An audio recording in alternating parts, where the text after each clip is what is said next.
And I'm Rell. And this is Fearful Friends Podcast. Welcome. Welcome, everyone. So, last night, what did we do? We went and saw, and that's why we drink live in West Palm Beach, the podcast. I loved it. It was such a great night. I'm like still on a high from it. She might have cried. I didn't see any tears, but she did say 70 times that she was going to cry. I didn't. They walked 2 feet away from us. When they walked in, I saw people in staff shirts, and I was like, that looks a lot like M. Yes. And then I was like, oh my fucking God, that was M and Christina. They walked right in front of us. I know. God. That was such a good show, It was so good. It was scary and funny, and that's all we can say. I was very scared. Yes, that is all we can say. We can't really talk about details because we don't want to ruin the story for anyone. I know. It was so good. Oh my God, it was so good. If you haven't already, go see one of their live shows. I you wish won't I regret could it. do a second. Yeah. Wait, I mean, we could have done like West Palm and Miami. I know. But fucking work. I was so late waking up this morning. I was a little hungover this morning. They had a super cute like signature cocktail menu for the show, and it was like spooky themed. So Tamara's sister and I were drinking like blue drinks essentially, and all my poops are green. And yeah, TMI. I don't care. I know you need to. And they were good, but a lot of sugar. I can't do cocktails anymore. I just can't. So I've basically been hungover until about like 3:00 when I went to the bar and had another beer. Oh God. But now I feel fine. I'm drinking water though, because I don't want another hangover tomorrow. That's why I had edibles.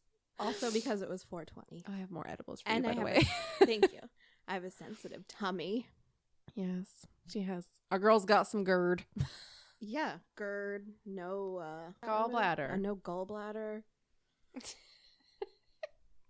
She's all messed up. Yeah. So, tell me what's going on. Nothing. Just ready to bitch about work. Tell me. My boss is on medical leave. That makes me the boss. Solid. I hate it. Solid. I know you were texting me all day asking. Maybe I could just like call your branch and tell them that I was your mom and that there was an emergency. And I feel like that would have worked. So I don't know why we didn't do it. Because I just feel bad putting someone else in my position. But they wouldn't feel bad doing it to you.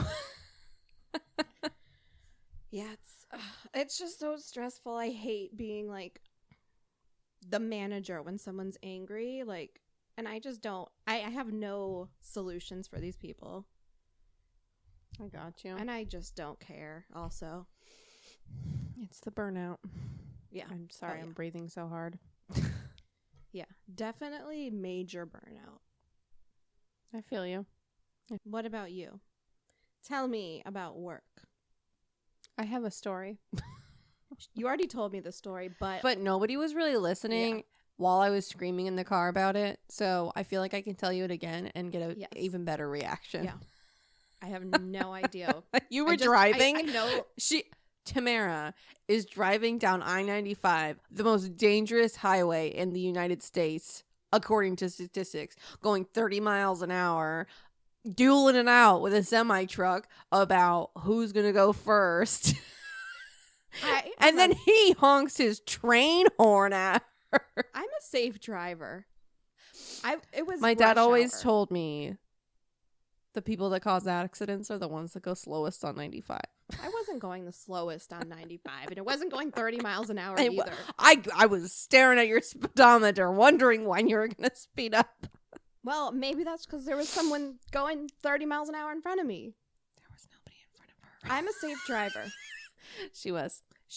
Yes. I'm a safe driver. I know you are. I believe you. Okay. So tell me your story. So the other day, an Instacart shopper came in. Shocker. This is an Instacart shopper hate story. And she brings her child with her, which is pretty common because they think that like we're their babysitters. It's also not allowed. It happens all the time. Entire families will come in and like the mom will be the one manning the phone. She's sending her husband off to grab shit. She's got the kids in the shopping cart or out in the store just like running around causing havoc. It happens all the time. Whatever. I understand babysitters are expensive, but like fucking reel them in. I'm not your babysitter and I'm sick of cleaning up messes. Anyways, this is not what this story is about. Because I didn't have to clean this mess up. I just happened to walk past it. So tell me, I'm ready. So this kid, his mom wasn't paying attention to him, obviously, and he brings in this pet snake to the grocery store. And I don't know, I'm not a snake person, but it kind of looked like a coral head. It was like orange and white and black stripe. A coral head. You're definitely. What's it called? A coral snake. Coral snake. I'm sorry. Coral head is a kind of beer, actually. TBBC. Plug. Anyways. So a child had a snake. I don't know if it was a coral snake, but I'm just saying it has store. the same color. Had that orange and white and black. Also, I don't know if coral snakes actually have that color, but I think they do. I'm not a snake scientist. Anyways. All I know is... Let's just delete all that and say it was orange and white and black. Red and black, friend of Jack. The fuck's Jack? Red and yellow, kill a fellow. Or is it black and yellow, kill a fellow? Where does orange come in, though? Orange I don't know. and is yellow. Orange yellow? Orange and yellow. Oh, we should Google this because... I'm not doing that. Should I? We live in Florida, so it's one of those, I know like, that common... coral snakes are venomous. Coral snakes are venomous? Yes. I feel like we're Googling this. I didn't know. Colors. A red and black next to each other are red and black next to each other are safe because there's two snakes that look exactly alike. Oh, the first thing that comes up. To easily identify a coral snake, remember this rhyme. Red touches yellow, kills a fellow. Red touches black, venom lack. Oh. Venom lack. That's so stupid. Okay, I'm not going to remember that. But red and black. That doesn't look like a coral snake. That doesn't look like what he had. Because the snake that he had was like white and orange and black. Okay. I don't think there's any white. Anyways, whatever. It was a pet snake. And this fucking 8-year-old or 7-year-old or whatever comes into the store. And, of course, because his mom's not paying attention to him, he's riding around the electric cart. He's letting his snake crawl all over it. The snake crawls inside of the handlebars of the electric cart, you know, where like the buttons are. Yes. And he can't get it out. So he drives the thingy up front and he starts like panicking. And he's like up there waiting for his mom to check out. She checks out. She comes over to the electric cart and she starts going fucking banshee on the cart and like rips off the head of the electric cart to get the snake out, damaging our property. She like kidding? Rips off the thing to get this fucking snake out that her son should not have brought into a grocery store in the first place. And meanwhile, like my store walks by and my store manager walks by and this lady is like ripping the handlebars off of this electric shopping cart. And she's just like, excuse me, like, what are you doing? I'm not leaving here without my snake. And my store manager has no idea what's going on. She explains the whole thing to her. A couple people walk by and they're just like, hey, why don't you just like ride the electric cart into the dairy cooler? Snakes don't like the cold. And I hear this and I'm just like, if you guys bring a fucking snake into my cooler, I swear to God, I will leave. Oh my God. This was a whole thing. By the end of it, she had completely like, the thing doesn't work. It's still out of service. This happened probably like 2 weeks ago. The cart's still out of service. His wires are all dangling out of the top of it. She got her fucking snake. But, like, she damaged public property. Just, like, what the fuck?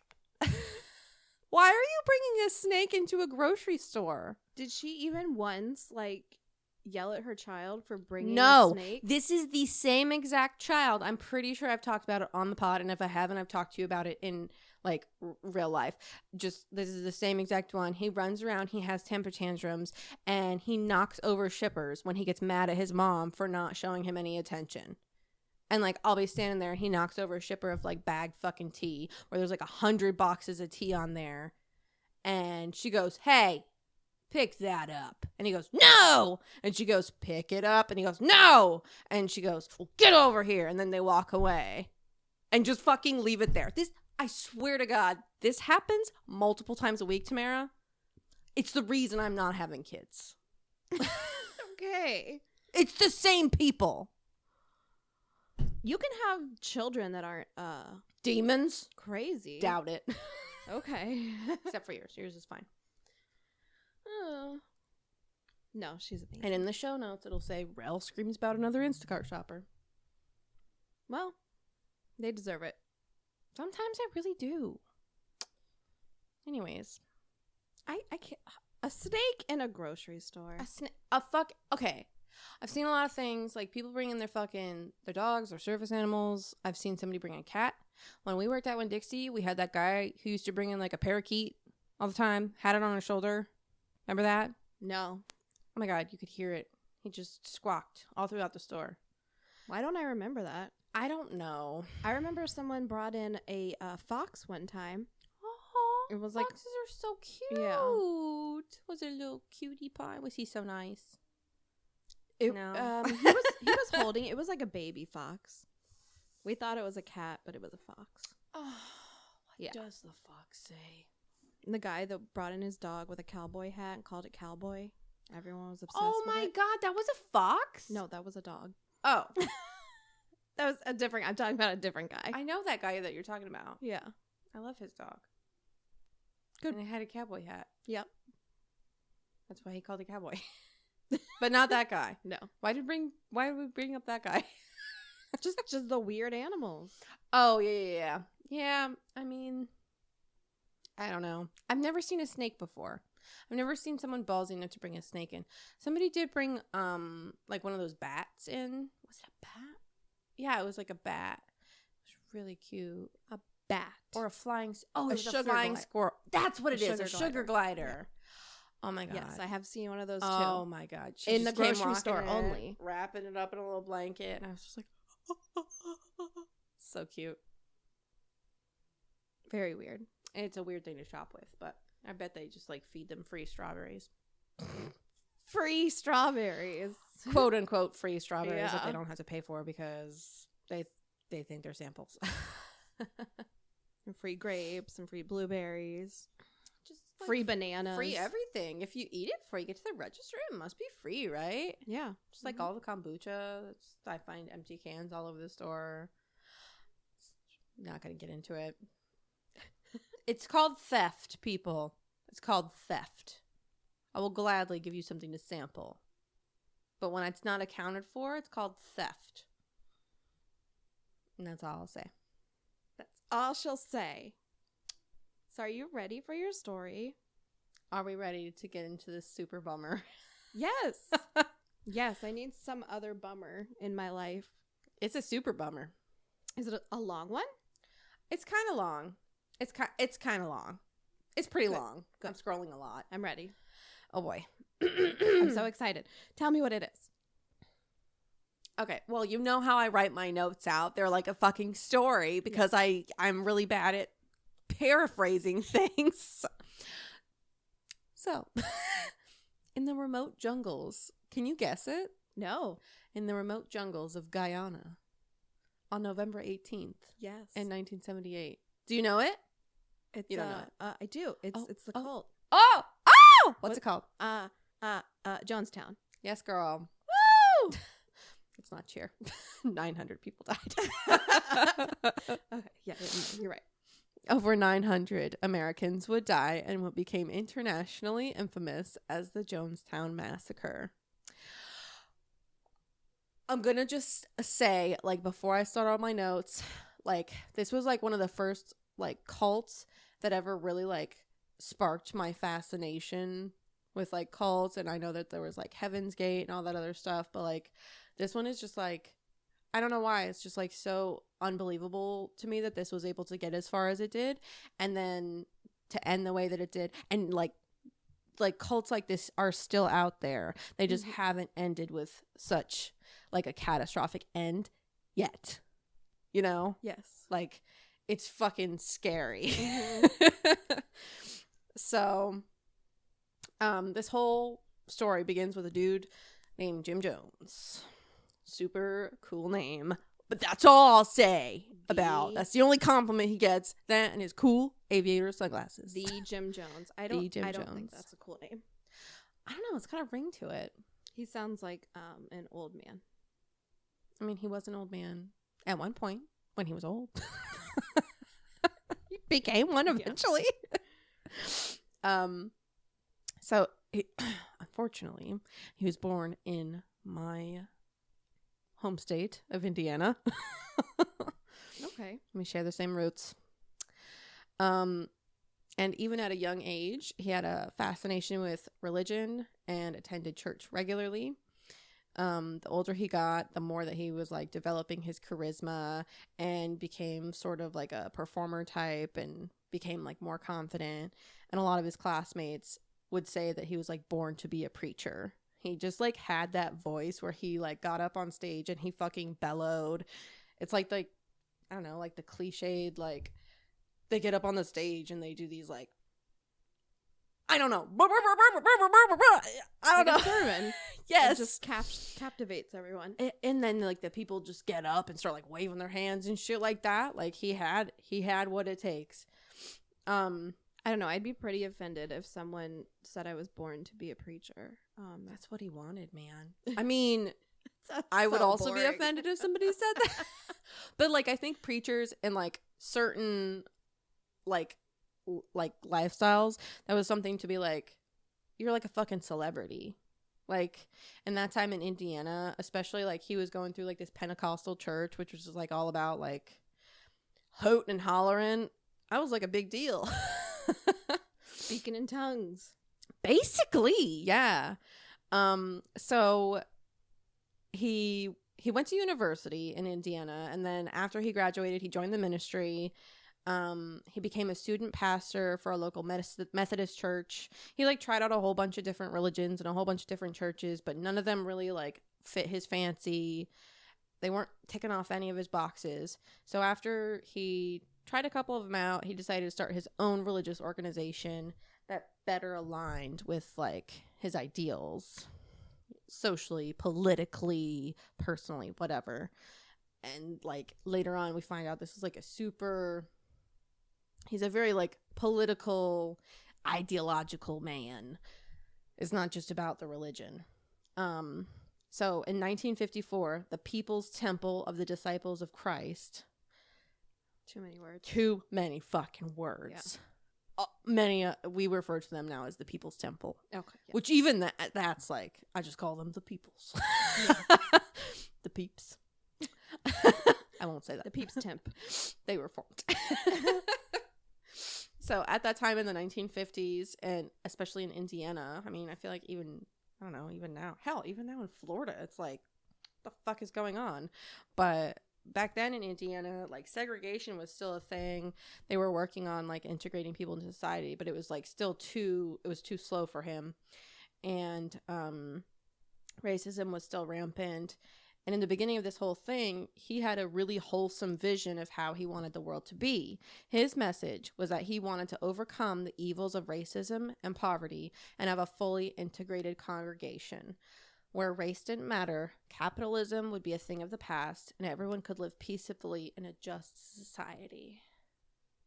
Was that really his intent, or was he... I think that he was saying that was his intent, but he was like super into Marxism and like communism and socialism and stuff like that, and he just like, I don't know, he didn't want to fucking pay for anything. Okay. He was a fucking con man.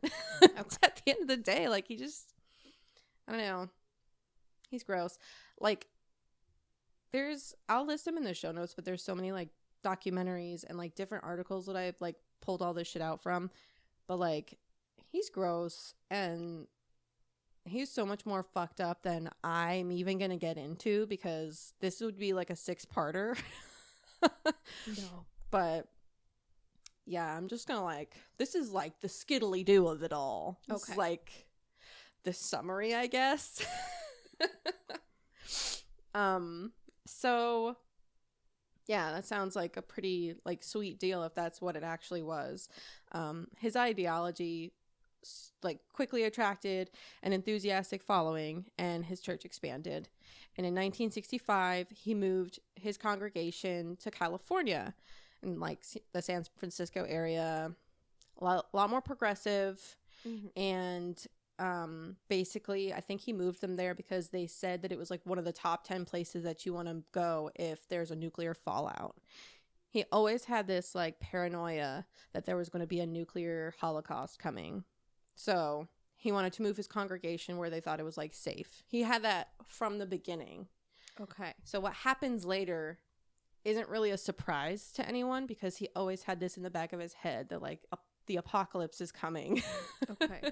In 1965, yeah, he moved to California, and this is where the sinister side of the church becomes more apparent to some people. He started referring to himself as a reincarnation of Christ and Buddha, and was developing a dangerous Messiah complex all the while. He would often practice faith healing, where in exchange for money, of course. Yeah, you know what that is. I'm gonna pull this demon out of your body, and from now on you'll be perfectly healed. So he would like literally charge people money and tell them that he could literally pull cancer out of their bodies. But what he would actually do is like use magician flame and rotten chicken. And he would like, flick the flame and be like, oh, I just pulled this cancer right out of your body. But it's just like a bunch of cut up rotten chicken. And that's how he would get new congregants to follow. It's like, oh my God, this man can fucking walk in water. He can heal me. He can do whatever. And that's how he would get new people. It was, and like, I was just watching this documentary the other day. He was like literally staging some of his like current members in the crowd of, potential newcomers with like spine disorders or like arthritis, where he would be like, this lady would be in the crowd like, I've never been able to open up my hand because of my arthritis. And he would be like, oh, really? Oh, really? I point at you right now. Open up your hand right now. And she'd be like, oh, my hand is open. Wow. And then people would fucking lose their shit. Like it was the real deal. It's really upsetting. Wow. Oh my God. Yeah, that's all it would take. And it's just like, when you're in a place, when you're just like, when you're lonely, you're looking for something, anything to cling on to or believe in, like, that's your man, He promises you everything. He began then expecting his followers to, like with many other cults, turn over all of your personal wealth. A man needs his money. And they worked long, unpaid hours for the church. He even began blackmailing some members. He would have them sign, just like I think we see with like Scientology and stuff like that. They would have them sign blank pieces of paper that they could basically like transpose anything on there. Like, I murdered someone. And then like, if you like wanted to leave the cult, they could just like put something on the piece of paper and you signed it. And this is blackmail. They would force people to sign blank pieces of paper. They would force parents to sign false documents saying that they had molested their children. If they ever like wanted to leave the congregation, he would like send those out to the authorities. Many members began to be completely cut off from their families outside the church and were forced to raise their children within the community. And even with all that happening, their numbers continued to grow because he's this charismatic dude. And he's got all this success in politics at the time because this is a white man and segregation is still a thing. He's super progressive. He's bringing on all these African-American people who want nothing more than a just society and equal rights and all this other stuff. He had members of the Black Panthers backing him. He had politicians backing him. I mean, people trusted him because he had mainstream characters behind him. Oh my God. It's scary. It's really scary because it's like it's happening. It still happens. Yeah, it's so scary. Yeah, truly. I lost my place. So, yeah, he attracted more and more African Americans that were looking for refuge from the racial oppression that they were facing on a daily basis. But the more powerful that he got, obviously, the more cracks started to appear in this perfect society that he had. A few of his high-ranking members, I think he said it was like 8 members of his like upper tier, decided to like defect. They were just like, we want out. This isn't going the way they want. There was a lot of abuse going on. Like, he would literally just like, if you did something he didn't like, or if you would talk to anybody outside the church, he would literally bring you up in front of the congregation and have other members beat the shit out of you until you were bloody. It was just like, it's a whole thing. There's audio footage of all of it. Oh, God. Where he is cackling in the background saying, I think at one point I was listening to one, and he said something about he had a white and a black there, but he lost the white because the white turned blue. Yeah. Yep. Yeah. So it was pretty fucked up. Oh my God.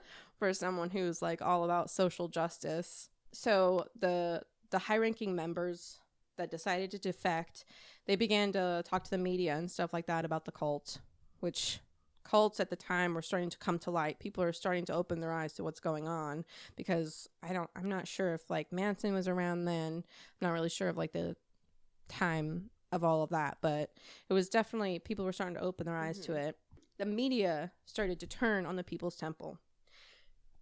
And while they were, Jones was already on the hunt for a secluded, safe space to move his congregation because of, his paranoia about the fucking nuclear holocaust. And he promised them a paradise. So in 1974, he bought a patch of land, a pretty shitty patch of land in Guyana. It was unfertile. You couldn't fucking grow anything on it. It was in the middle of the jungle. He bought a patch of land, and he sent like 500 of his followers over. At this time, I think his congregation was at like 20,000 across the country. He had like multiple churches. Okay. Yeah, so he sent 500 of his followers to begin construction in Guyana. So after 3 years of battling an oppressive tropical environment with limited resources, we're talking like they're miles away from water in the fucking jungle. I get hot walking out to my car. I know, right? I can't be outside for more than 5 minutes without having a fire ant crawl up my fucking leg. So I'm not about it. I mean, like, I have to get 2 drinks at Starbucks, so it's just like, you're in a jungle. You have no air conditioning. You have no water. And you're forced to work 18 hours a day constructing, farming, whatever you have to do, with absolutely no reward. You're not getting paid. You're barely eating. Yeah. Because there was no food. Because he didn't have any money. And they couldn't grow any food. He didn't have any money. He had the money that like people had like paid him like from the cult in the States, but like once everything was going on and like he ended up like moving people over there, he had no money to sustain the population. Okay. My God. So yeah, with all that, Jonestown was born, obviously named after the fucking man himself. And why have I never connected that? Jonestown and Jim Jones? Yeah. Why am I just... I'm so sorry. It is all your fault. It's pretty obvious. To be fair, they were located right next to a town called Georgetown. It just always seemed weird to me. It's like Guyana, Jonestown. So the reason that they picked that spot in Guyana is I think it's like one of the few areas in South America that actually is like an English speaking area, close to Georgetown. So they were able to like go out for supplies if they needed to. There was a bank there and all that other stuff. So like they could be off the grid without really being off the grid. Okay. So plus he's like super egotistical. So of course name it after your fucking self. It's like the real obvious things that I just don't get. Yeah. You're not going to name it Fred Town. Nobody cares about Fred. So the mass migration now began. Over 100 members. I'm sorry, not 100. 1,000. Okay. I can't read. The mass migration of 100 people. Over 1,000. Well, yeah, I don't know if it's over 1,000. About 1,000 members. The numbers are really, really hard to like figure out on this whole thing. I swear to God, every single website I went to had different fucking numbers because people consider different like levels of membership a different. I don't know. I'm gonna say around 1,000 members left their lives behind in the United States to come and join the community in Guyana. But Jonestown was definitely not the paradise that he had advertised it to be. The temple's people's the People's Temple. What? The temple? The people's? The people's. They worked long. They worked long, hard days in the fields. They were subjected to harsh punishments if they ever questioned their leader's authority. Their passports and medications were confiscated upon arrival to the place. So, like, he forced them to get passports to come to Guyana. He was like, we gotta go. This is it. We can't live in this country anymore. It's too oppressive. Get passports. And then the second that they got there, he's like, give me your passports because you have to stay here. And just hooks them and traps them. Yeah, basically. It's really scary. And they had no choice but to go along with it because they saw what happened to people that dissented. They got the beat the shit out of. Yeah. So, and not only that, but like you got like the tropical shit. Like there's fucking mosquitoes, there's diseases, you got like what is crotch rot, foot rot, Trench foot? Oh, wet, gross jungle. Everything's so wet. You get a cut on your arm. You're gonna have to chop that arm off probably. I don't know if anybody did. Plus it's humid. It's humid. They said that you could literally cut the air with a knife. It was so thick and humid and it was hot. And when it rained, it got even hotter. And like we know, like we live in South Florida, but like the jungle is a whole different beast. The South American jungle? Fuck that. And much like, sorry, that was weird. Much like other cults, members were encouraged to inform on one another. Tattletale, basically. If anybody was doing anything wrong, they would have to go to Jim Jones or whoever the higher tiered leaders were and just like tell on other people. Their letters and phone calls to the outside world were censored.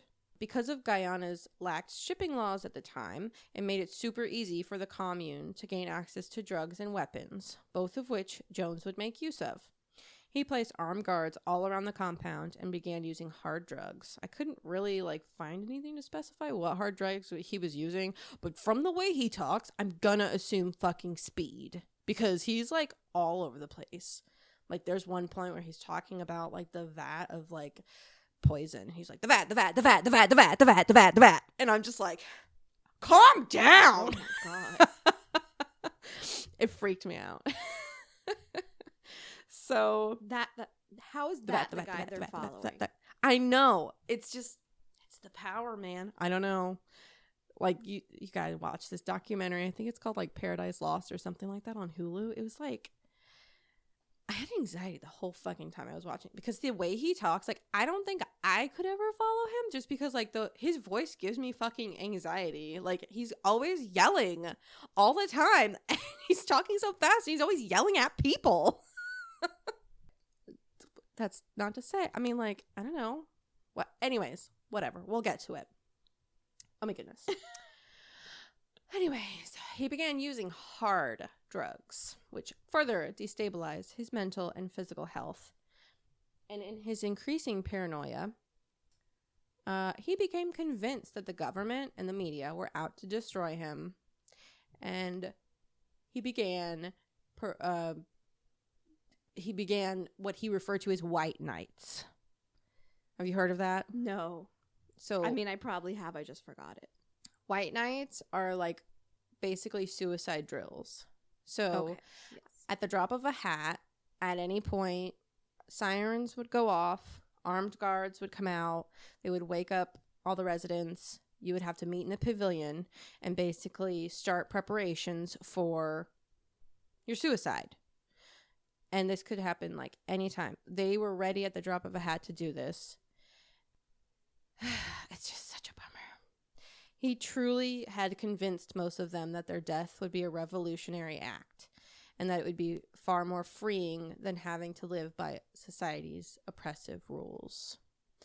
It's just like, it's just insane because, like, in the beginning, you know, I'm sorry, they were, you know, doing these suicide drills, and a couple, they were just like, what is this? Okay, I guess we'll just go along with it. And then the more and more he kept doing it, the more they got comfortable with the idea that it's just a drill. Mm-hmm. We live every time. Yeah, he tells us there's poison in the wine, but it's just a drill. It's every time you have a fucking fire drill at work. It's just a drill until it's not. And then you drink the Kool-Aid. Mm-hmm. So many families in the United States were having trouble reaching their loved ones who had dropped everything to follow their leader.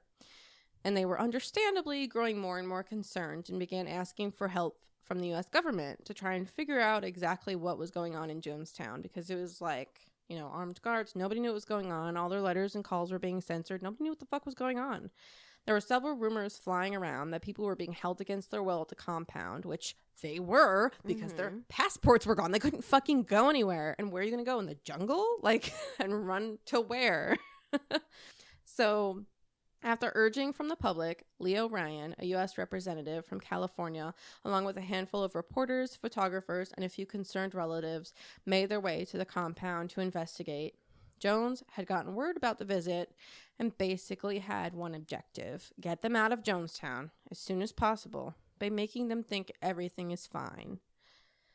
On November 17th, 1978, the day before the massacre, the People's Temple members put on their best dog and pony show. They were forced to talk about how wonderful and fulfilling their lives become since migrating to the compound.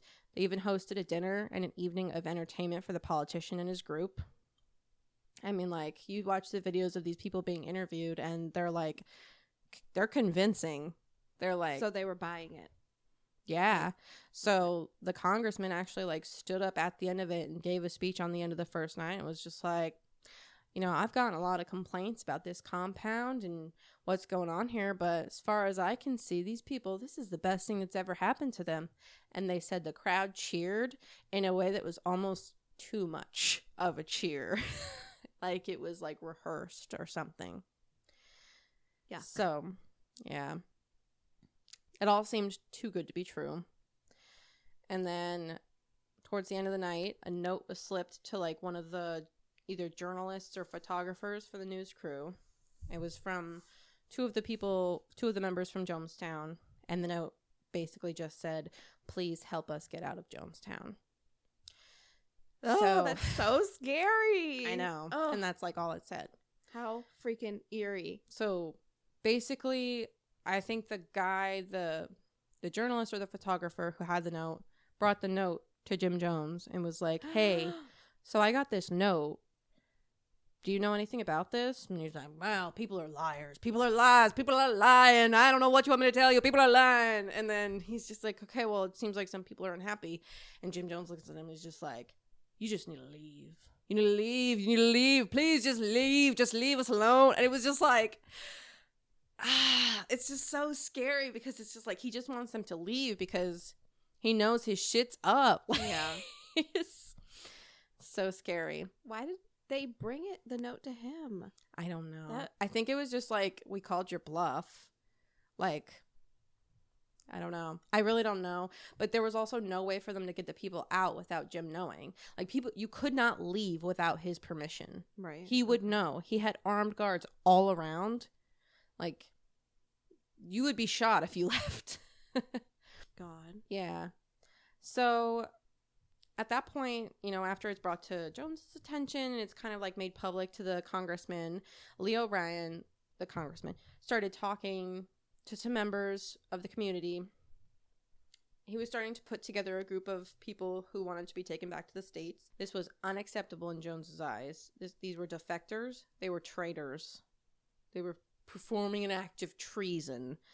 This was not going to go unpunished, basically. I think this moment, he saw this as an attack on his people and his way of life. The following day, the visitors were set to leave the compound with a handful of the defectors, and basically one of the armed guards pulled out a knife before they had even left the compound, pulled out a knife and held it up to the congressman's throat. And I think there was like a scuffle, and he ended up being able to get away from the knife, but they ended up driving away from the compound unharmed.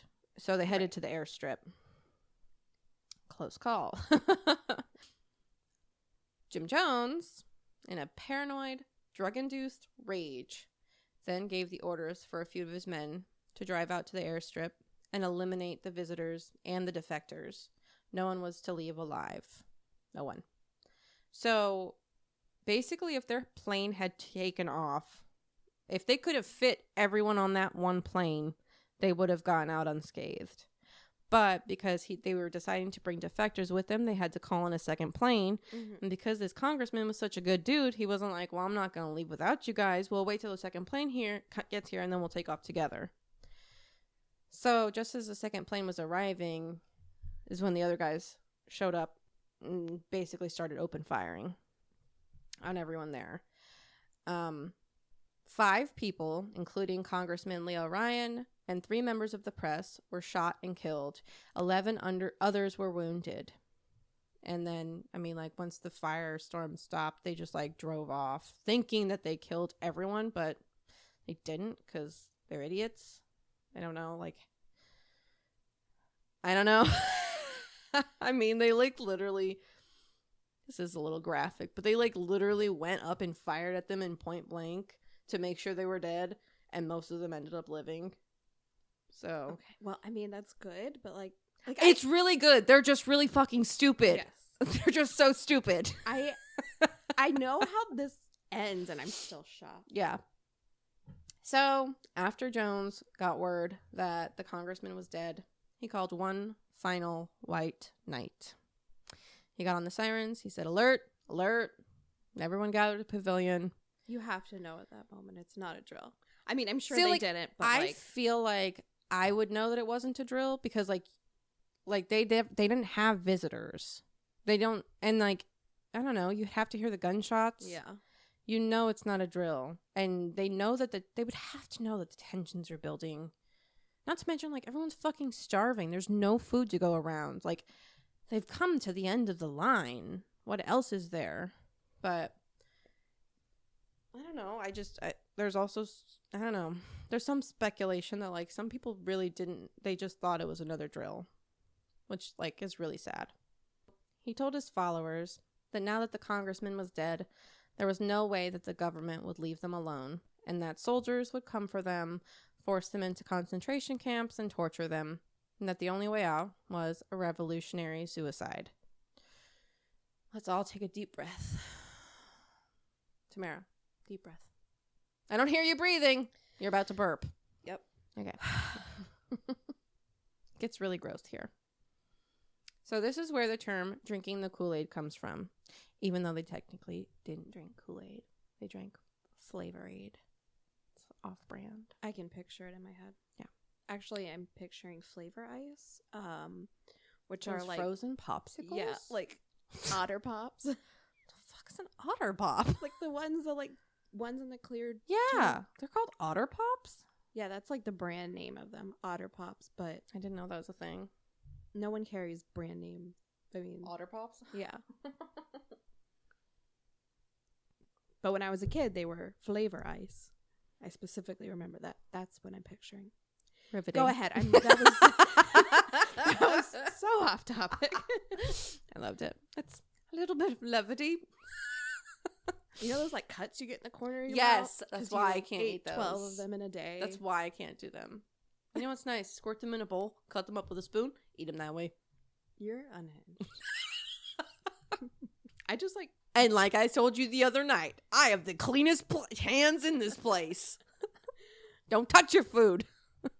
I cut them I round off the corners now for my child. Yeah, but it works. I don't know. Oh, my eye just twitched. You've angered me. I what?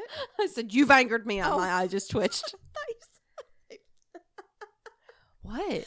I thought you said I fingered you. And I was like, excuse Later. me? Later. Yeah, it is only, what, 9 o'clock? Oh, my phone's in my hand. It's 9:10. So, Deep breath. on November 18th, 1978, temple members mixed up a cocktail of cyanide, sedatives, and powdered flavor aid. I could not find which flavor. In my head, it's grape. I also thought that. Maybe we listened to a different podcast that had the actual flavor in it. Anyways, it's not important. They began dispensing it to the community. So, it had all this extra stuff in it. Such you said as? before they were like drinking wine at these white nights. Yes. So at the white nights, he would like have them drinking wine, and then he would like wait like 40 minutes and be like, "Oh, hey, that bottle was poisoned. You have an hour left to live." And everybody would be like, "Oh, what?" And then after like 10 minutes, he would just laugh hysterically and be like, "Oh, I was just kidding. You passed the test. You're a true follower." So like now this But like at these, like that was in the beginning. When he started getting real about the white nights and the suicide drills, I mean, they were preparing. They were like probably pulling out the vats and pretending to mix the mixtures. They were like going into full like lockdown mode. Okay, you know? so this wasn't something completely different where they're like, no, "What I is think this he powder was like floating on having top at of the my drink?" beginning when he was like tinkering with the idea of having this like revolutionary suicide. He talks about that all the time, a revolutionary suicide. At the beginning, I think he was tinkering with, could I get people to do this for me? And then the more and more that people were jumping on board, I think the more they were firming up their plans, and the more that he was convincing himself and convincing everybody else that people were after them and they wouldn't live like this, and one day it was going to end this way. He just wanted to have a plan in place. To him, it was fucking hurricane preparedness. You know? Get your shelter in place, whatever, shutters. But for them, it was cyanide and flavor aid and sedatives that didn't take effect because you had to give them before the cyanide, and they didn't. Oh, so you God. felt everything. Cyanide's not a peaceful. Anyways. So, here we go. The people killed first were the children. 300 of them. So, now they see that these children are dying. They have to know it's real. And they're screaming bloody murder. They're in pain. Yeah. Oh my like, God. This is not a quiet... There's a 44-minute death tape where this whole thing is recorded. Where he's on the fucking pulpit blabbering about... Quiet, mother, quiet down your baby, lay down your lives, blah, blah, blah, blah, blah, blah, blah, quiet them down, you're being hysterical, blah, blah, blah, blah, blah. And, like, people, you can hear the children fucking screaming in the background, and their parents are, it's a lot. It's a lot. Yeah. So, 200 of those 300 kids were, like, babies. Oh my God. Yeah. Parents and nurses would use syringes to drop the poison into their children's mouths. And then he would have the adults line up for their turns. Anyone who resisted in any way to the poisoning was held down and forced injections into their bodies. People were running to go grab their family members who were like in line ahead of them and were injected in the back because they were like thinking that they were running away. Some people were trying to escape into the forest and were shot, trying to get away. It's a lot. And like the whole time that this is happening, Jones is rambling on in his fucking preacher voice. Die with a degree of dignity. Lay down your life with dignity. Don't lay down with tears and agony. I don't care how many screams you hear. I don't care how many anguished cries. Death is 1,000,000 times more preferable to 10 more days of this life. and he's screaming at mothers to quiet down their babies because they're being fucking hysterical. This motherfucker. Babies that he's literally murdering. He's murdering these people. And that's why they don't call it a mass suicide. They call it a massacre because he fucking murdered them. This whole process was recorded. You can go on YouTube and you can listen to the 44. It's not great. I've listened to it a couple times. Like, it's a lot, but I also feel like it's something, I don't know. Like, the first time it was like my morbid curiosity, and then you fucking listen to the whole thing and you're just like, what the fuck did I just do? But then it's just like, God, it's a piece of history, and like we should be glad that we still have that because we can get a better insight into what the fuck was going on in those last moments because it was such a closed society. Ugh. Well, you're braver than me. I will not be listening to it. I don't have the I thought about like health. playing a clip, but then I was like, no, I'll just do a quote. And that quote gets me choked up every single time. Yeah, in the clip, you can hear people protesting, children screaming, and near the end of the tape, you hear Jim Jones begging people to hurry it up, telling the adults to stop being hysterical and getting the children excited, and then the audio abruptly ends. And it's like pretty crazy. Like, one woman was strong enough. She stood up when this whole thing was happening, and she was just like, I believe that I have the right to decide how I want my life to go, and I believe that these people have the right to decide how they want their lives to go. And she was also like fighting for the children, and she was just like, you know, whatever, like, I'll take my life, but the children shouldn't have to die, they're innocent. And basically the entire crowd was just like, she's just scared to die, like, kill her. It's like, What a crazy idea, being scared to die. oh my God, it's just like so insane. And there's like so much more like in the documentary. It's wild. So the following day, the Guyana authorities showed up because they were called after authorities from like the airport were informed that their planes were still on the ground. Nobody had left, and they were just like, something's fucking wrong. Like, we're hearing gunfire, something's wrong at the airfield. So they called the authorities. They showed up expecting a fucking gunfight with Jim Jones leading it, and they walked into like silence. And it's a foggy day, and they start walking into the compound, and they start to trip on what they think are logs set by the people to like ambush them, trip them up, ambush them. And when the fog clears, they look down, and there's just hundreds and hundreds of bodies all around the compound. And, like, you've probably seen those pictures of the helicopter flyovers. No, I can't look at the pictures. It just looks like there's garbage on the ground. Those are people. It's like, it looks like a landfill. And I'm not saying that to be, like, disrespectful. It just, like, you can't when you look at that, you just can't comprehend that those are bodies on the ground. It's insane. So are there still, you said some people survived. Some people survived. Okay. Yeah, and I'll mention a couple of them. But yeah, some people did survive, including Jim Jones's kids. He had kids. Yeah, I won't talk about them, but I'm sure they want to be left out of their father's legacy. So these people that were like shot at the airstrip, where are they? Just like they were like hiding in ditches. The one that survived, they were like hiding in ditches until people came and found them. Okay. Like some of the cameramen and stuff. Yeah, there was this one lady. She was the aide for the politician. She said her leg was blown off.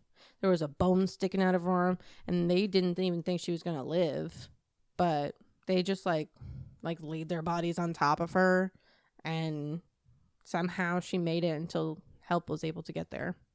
Okay. Like, thank God that they were able to come the next day, because if it hadn't been reported, they wouldn't have been found. It's a jungle. So the people that came to help, they landed at the same airstrip and like found them. I'm not 100% sure. It just says that like the Guyana authorities found everything that happened. Okay. So I'm not sure if they flew in or drove in. I'm not 100% sure. Or they helicoptered just like right into like Jonestown and not the Yeah. airstrip. Yeah. I'm not sure. This is I should terrifying. have looked into that. So, yep, hundreds of bodies. And when they found Jim Jones, he was like sitting on a fucking throne in the middle of all of them. And it was clear that He he was hadn't sitting on, taken like, the poison himself. A throne? Well, he was just like sitting on a fucking chair. Like he was watching everybody fucking die. Okay. And you said he did take the poison or he didn't? He did not. They found him with a gunshot wound to the head. So the coroner said that it was like likely a suicide, but at the same time, if he was too much of a pussy to like take the poison. Oh, are you afraid to die? No, you had Yeah. someone kill you. Yeah. Someone killed you. I don't know. It's still like a highly debated thing whether he put the gun to his own head or he had one of his final followers do it for him because he's a fucker. He had probably seen how painful the deaths were because I'm not that I'm giving anyone fucking instructions, but sedatives don't take effect immediately. So like when you give them at the same time as cyanide, which do you think is going to work first? That sounds really painful. Right. Yeah. So, all told, the final death toll of the Jonestown Massacre is 918 people. 33 members of Jonestown survived that day. And, like, again, that number is, like, super different. I saw, like, numbers way higher than that. I saw 100 members, 33, 80. But what I'm counting, I guess, is the members that were living on that compound that were directly involved with Jonestown. 33 survived. There were also, like, other people in Georgetown who were, like, doing other things. And, like, there were other people in the States who were, like, sending money and stuff like that who were also technically in the People's Temple that, like, survived. Right. But they weren't directly involved in the mass exodus, if you will. So, yeah, 33 members survived that day, either by escaping through the jungle and not being shot, or just the sheer luck of being sent on an errand to the bank that day. I mean, there were a couple that were literally just, like, sent off to go make a deposit, and they missed all the fun. Oh my God. So, one survivor, actually, she was an elderly woman, and she slept through the night, through the white night siren. And she said when she woke up, she was surrounded by carnage, and the dead bodies were everywhere.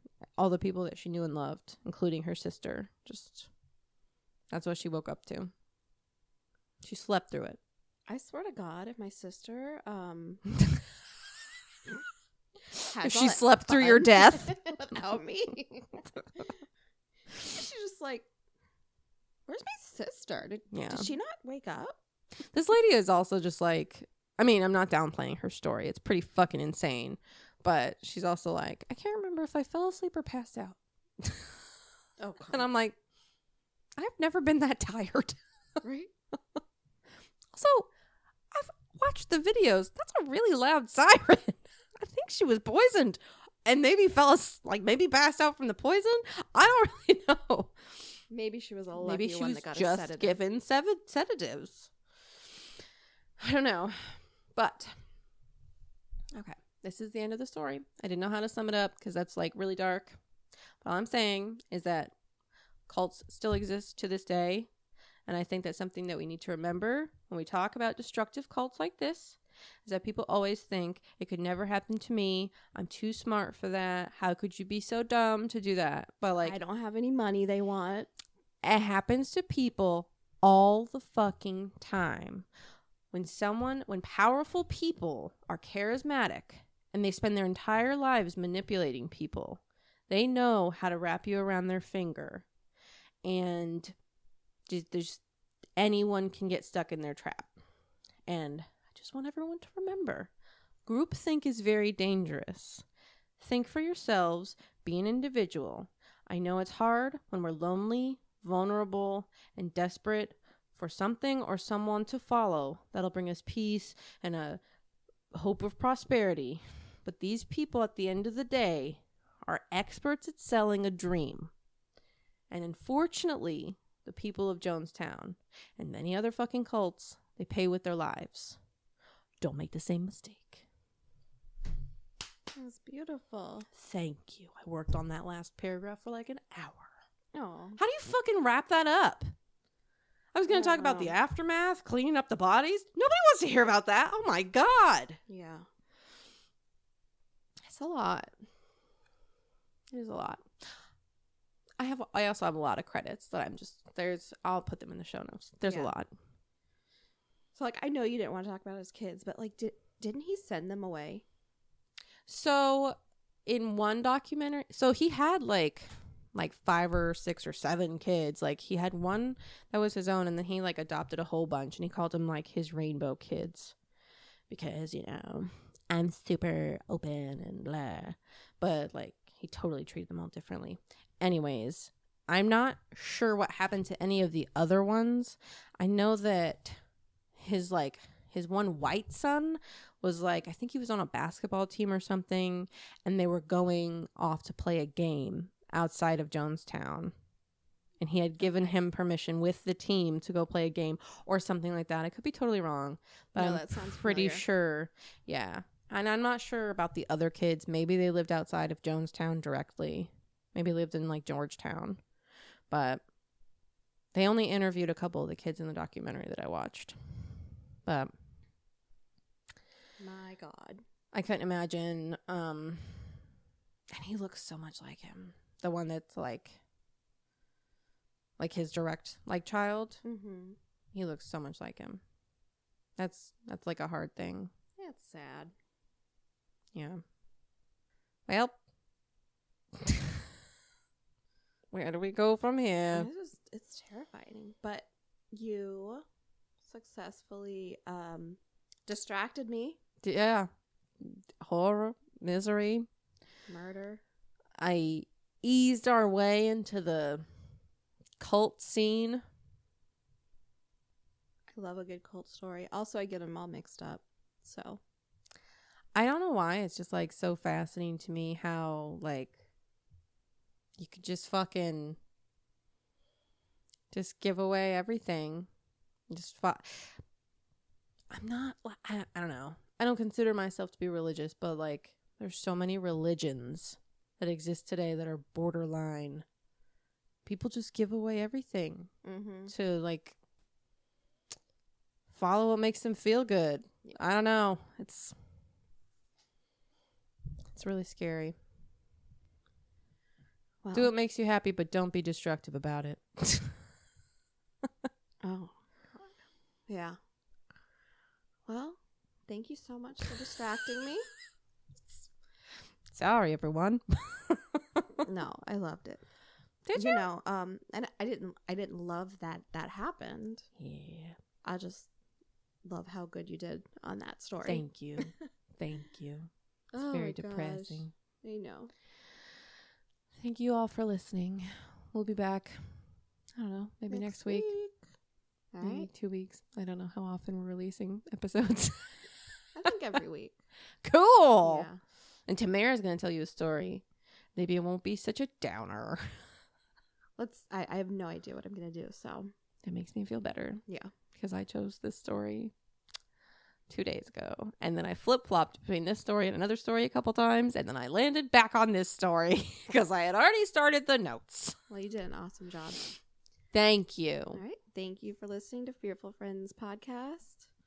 Goodbye. Bye, friends. Bye now. Bye-bye. They hit the stop button. Bye-bye. Yep, that's me, huh? Okay, it's off.